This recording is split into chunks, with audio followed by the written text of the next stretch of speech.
ক্রীড়া মন্ত্রণালয়ের উপদেষ্টা মহোদয় জনাব আসিফ সাহেব যিনি হয়েছেন। অবশেষে নিরাপত্তা ভেঙে মুখ খুললেন মাশরাফি বিন মুর্তজা। দেশের সংকটময় পরিস্থিতিতে কোনো কিছু না করার ব্যর্থতায় স্বীকার করেছেন বাংলাদেশের সাবেক অধিনায়ক মাশরাফি বিন মুর্তজা। বৈষম্য বিরোধী ছাত্র আন্দোলন যৌক্তিক ছিল বলেও দাবি করেন তিনি। প্রিয় বাড়ি পুড়িয়ে দেওয়ার পরও নড়াইলবাসীর উপরে কোনো অভিযোগ নেই তার। বিস্তারিত দেখে আসে। কোটা আন্দোলনের যে স্টুডেন্টরা আছে বা যে সমন্বয়কের ভেতরে একজন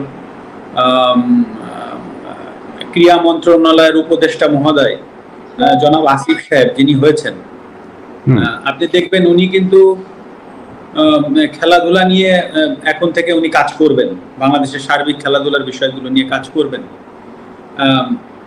এখন যদি আল্লাহ না করুক কালকে একটা প্রবলেম হয়, আল্লাহ না করুক যদি কোনো একটা খেলাধুলায় কোনো জায়গায় প্রবলেম হয়, উনি কিন্তু প্রধান উপদেষ্টা মহোদয় ডক্টর ইউনূস স্যারের কাছে যাবেন বা সিনিয়র উপদেষ্টা মহোদয় যারা আছেন উনাদের সাথে আলোচনা করে এসেই কিন্তু উনাকে স্টেটমেন্ট দিতে হবে। ইটস ভেরি সিম্পল, কারণ উনি একটা দায়িত্বশীল জায়গায় আছেন। তো হুট করেই একটা সমস্যার সমাধান উনি একা কিন্তু এসে এই আপনাদের সামনে মানে প্রেসের সামনে হুট করে বলে ফেলতে পারবে না। তো দায়িত্বশীল জায়গাগুলোই কিন্তু অনেক কিছু চিন্তা করে কথা বলতে হয়। তো সেই জায়গা থেকে সেই জায়গাটায় কিন্তু আমি ছিলাম। হ্যাঁ, আপনি আমাকে খেলোয়াড় মাশরাফি বলছেন, আমি সেভাবে উত্তর দিচ্ছি, কিন্তু অ্যাট দ্য সেম টাইমে কিন্তু আমি একটা দায়িত্বশীল চেয়ারে বসেছিলাম।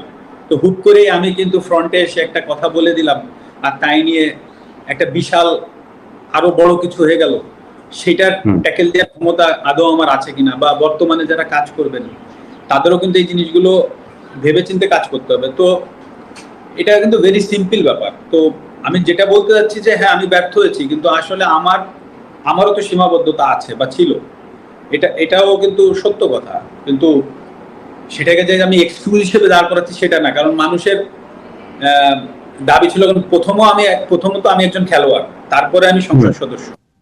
কারণ আমি খেলোয়াড় থেকে আমার পরিচয় মাশরাফি না হলে আমি অবশ্যই ওই সংসদ সদস্যে আমার যে ডাক নাম ছিল, আমার নড়াইলের মানুষ চিন্ত কৌশিক নামে, সেই নামে আমি নিশ্চয়ই সংসদ সদস্য হইতে পারতাম না। তো খেলোয়াড় মাশরাফির জায়গায় যে আমি ব্যর্থ হয়েছি সেটা কিন্তু আমি একবারও বলছি না। বাট আপনি এট দ্য সেম টাইমে ভাবেন যে আমি একটা সংসদ সদস্য ছিলাম একজন, সেই পজিশন থেকে হুট করে আমি একটা মন্তব্য করার থেকে বরঞ্চ আমি ওইখানে যে সমাধানের চেষ্টা করাটা আমার জন্য আরো ইজি হইতো, বা আমি সেটাই চেষ্টা করেছি, সেটা হয়তো আমি পারিনি। সেটাই আমার ব্যর্থতা।